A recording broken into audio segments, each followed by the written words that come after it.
Hello everyone, welcome to Aspirate. आज की video में मैं आपको बताने वाला हूं अपने IBPS PO के इंटरव्यू के एक्सपीरियंस के बारे में। यहाँ मैं आपको बताऊंगा कि मुझसे क्या क्या क्वेश्चन किए गए। इसके अलावा एक और वीडियो मैं बनाऊंगा पूरे डिटेल जो भी इंटरव्यू में हुआ, starting from document verification to everything. तो अभी आज की वीडियो में मैं सिर्फ ये बताने वाला हूँ कि मुझसे क्या क्या क्वेश्चन किए गए और मैंने क्या क्या आंसर दिया उसका। तो इंटरव्यू रूम में मैं जैसे ही घुसा, उन्होंने मुझसे कहा कि आप अपना मास्क हटा लीजिए और बैठ जाइए। ये सारी कन्वर्सेशन जो है वो इंग्लिश में हो रही थी, लेकिन मैं आपसे हिंदी में बताऊंगा सारी चीज़ों को। तो यहाँ पैनल में 5 मेंबर थे, जिनमें से एक लेडी थी। तो यहाँ सबसे पहले जो बीच में मेंबर बैठे हुए थे, सबसे सीनियर थे, उन्होंने मुझे कहा इंट्रोड्यूस योरसेल्फ। तो मैं यहाँ अपना इंट्रोडक्शन प्रिपेयर करके गया था। तो मैंने अपने आप को इंट्रोड्यूस किया। मैंने सबसे पहले अपना नाम बताया, मैं कहाँ रहता हूँ वो बताया, और मैं अभी क्या कर रहा हूँ, मेरा एक्सपीरियंस क्या है, मैंने कहाँ से पढ़ाई की है। तो मैंने एक्सपीरियंस में ये भी बताया था, मैंने इंडियन ऑयल कॉरपोरेशन में काम किया है 15 महीने तक, अप्रेंटिसशिप ट्रेनिंग की है। तो मैंने ये बात बताई। उसके बाद मैंने उन्हें ये बताया कि मैं करेंटली रीजनल रूरल बैंक में काम कर रहा हूँ। तो ये बात सुन के वो काफ़ी ज़्यादा इम्प्रेस हुए और उन्होंने वेरी गुड भी कहा। फिर उन्होंने ये पूछा कि आपने ज्वाइन कब किया है।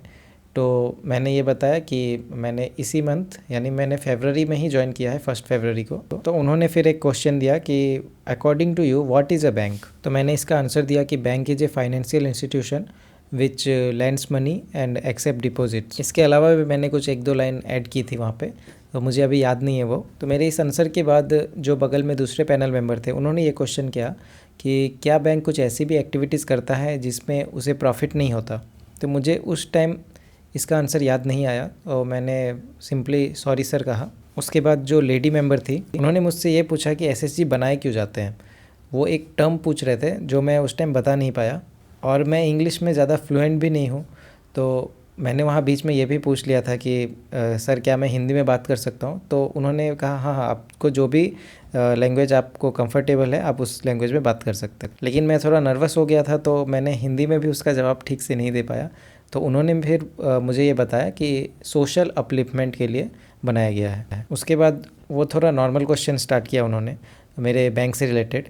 उन्होंने मुझसे पूछा कि आपका ब्रांच कहाँ है। तो मैंने उन्हें बताया, और मैंने उन्हें बताया था कि मैं कहाँ रहता हूँ। तो वो समझ गए थे कि जो दोनों एरिया है वो काफ़ी आसपास में है। तो उन्होंने मुझसे ये फॉलोअप क्वेश्चन किया कि आप ब्रांच कैसे जाते हो। तो मैंने उन्हें बताया कि मैं अपने पर्सनल व्हीकल, मैं स्कूटी से जाता हूँ। फिर वहाँ जो थर्ड पैनल मेंबर थे, उन्होंने ये फॉलोअप क्वेश्चन किया कि आपके बैंक का स्पॉन्सर बैंक कौन सा है। तो हमारे बैंक का जो स्पॉन्सर बैंक है वो पंजाब नेशनल बैंक है, और जो पैनल मेंबर थे वो भी पंजाब नेशनल बैंक के ही थे। तो मैंने मुस्कुराते हुए कहा कि PNB। उसके बाद उन्होंने पूछा कि PNB का परसेंटेज कितना है आपके बैंक में। तो मैंने बताया कि 35% स्टेक है PNB का। उसके बाद उन्होंने पूछा कि फाइनेंशियल इंक्लूजन क्या है। तो यहाँ मैं पूरे अच्छे तरीके से एक्सप्लेन तो नहीं कर पाया जितना मैं कर सकता था, क्योंकि मैं थोड़ा नर्वस हो गया था। लेकिन फिर उन्होंने और एक क्वेश्चन पूछा कि आपके बैंक का कस्टमर बेस क्या है। तो मुझे एग्जैक्टली नहीं पता था कि मेरे बैंक का जो कस्टमर बेस है वो कितना है। मेरे ब्रांच का उन्होंने पूछा था, तो मैं वो बता नहीं पाया, और एक्चुअली मुझे समझ भी नहीं आया कि वो क्या पूछना चाह रहे हैं। तो यहाँ जो बाकी पैनल मेंबर थे उन्होंने सपोर्ट किया, और वो बोले कि इसने जस्ट अभी ज्वाइन ही किया है तो इसे शायद नहीं पता होगा। उन्होंने फिर से पूछा कब ज्वाइन किया है।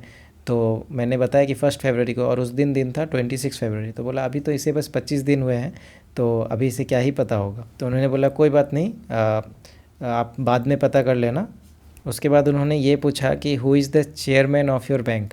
और ये सब मुझे प्रिपेयर करके जाना चाहिए था, लेकिन मैंने ये प्रिपेयर नहीं किया था और मुझे याद भी नहीं आया उस टाइम पे। तो इसके बाद उन्होंने ये पूछा कि रीजनल मैनेजर कौन है, वो तो आपको पता होगा। तो मुझे उस टाइम उनका नाम एग्जैक्टली याद नहीं आया, लेकिन मैं उनसे काफ़ी बात कर चुका हूँ। रीजनल मैनेजर से अपने मिला था हमारे डॉक्यूमेंट वेरिफिकेशन के दिन, लेकिन मुझे उनका नाम उस टाइम याद नहीं आया। तो मैंने सॉरी सर बोला, तो वो थोड़ा हंसने लगे कि मुझे अपने रीजनल मैनेजर का भी नाम नहीं पता। तो उन्होंने फिर पूछा कि आपका रीजनल ऑफिस कहाँ है, वो तो पता है। तो मैंने बताया कि हाँ, रीजनल ऑफिस के बारे में पता है मैंने। उसके बाद पैनल मेंबर ने मुस्कुराते हुए ये पूछा कि आपको अपने ब्रांच मैनेजर का तो नाम याद है ना। मैंने बताया हाँ जी सर, मुझे याद है। उसके बाद उन्होंने पूछा नाम बताइए, तो मैंने नाम बताया। फिर उन्होंने पूछा वो कहाँ रहते हैं, कहाँ के हैं, उनकी थोड़ी डिटेल्स ली। उसके बाद मैं थोड़ा नर्वस हो गया था, लेकिन मैम और सर लोग काफ़ी फ्रेंडली थे। उन्होंने मुझे बोला कि घबराने की कोई बात नहीं है, अभी आप नए हो इंस्टीट्यूशन में, लेकिन आपको इन सब जानकारी को ले लेना चाहिए और याद रखना चाहिए। उसके बाद एक पैनल मेंबर ने लास्ट ये क्वेश्चन किया कि अच्छा ये बताइए कि आपके बैंक में स्टेट गवर्नमेंट का कितना स्टेक है। तो मैंने बताया कि 15% स्टेक है। तो यही लास्ट क्वेश्चन था।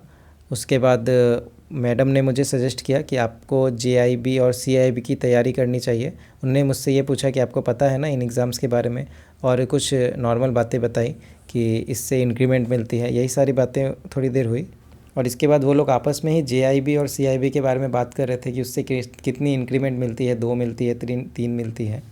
ये सारी बातें वो लोग आपस में ही कर रहे थे और मैं करीबन 1-2 मिनट ऐसे ही बैठा हुआ था वहाँ पे। उसके बाद उन्होंने ये कहा कि आप अब जा सकते हैं और मुझे लगता है इंटरव्यू काफ़ी अच्छा गया।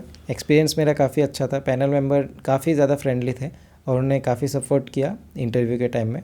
अब बाकी तो मार्क्स आने पे पता चलेगा कि इंटरव्यू कैसा उन्होंने नंबर दिए हैं, लेकिन ओवरऑल मुझे काफ़ी अच्छा एक्सपीरियंस लगा। और यहीं पे मेरा एक फ्रेंड है, वो भी गया था सेम टाइम पे, उसका इंटरव्यू था दूसरे पैनल में। उसका इंटरव्यू एक्सपीरियंस बहुत ही ज़्यादा अलग था। तो उसने मुझे सारे क्वेश्चन बताए हैं, तो उसके ऊपर भी मैं एक अलग से वीडियो बनाऊंगा। तो यही था मेरा टोटल इंटरव्यू एक्सपीरियंस, जो करीबन 8 से 10 मिनट चला। तो बस आज की वीडियो को यहीं पे एंड करता हूँ। उम्मीद करता हूँ आपको ये वीडियो हेल्पफुल लगी हो। अगर आपका कोई भी फीडबैक है तो आप कमेंट सेक्शन में बताइए। कोई भी क्वेरी हो तो आप कमेंट कीजिए, और अगर वीडियो पसंद आया हो तो लाइक कीजिए, कमेंट कीजिए, शेयर कीजिए और साथ ही सब्सक्राइब कर दीजिएगा मेरे चैनल एस्पायरेट को। फिर मिलते हैं एक नई वीडियो के साथ। Thank you so much for watching.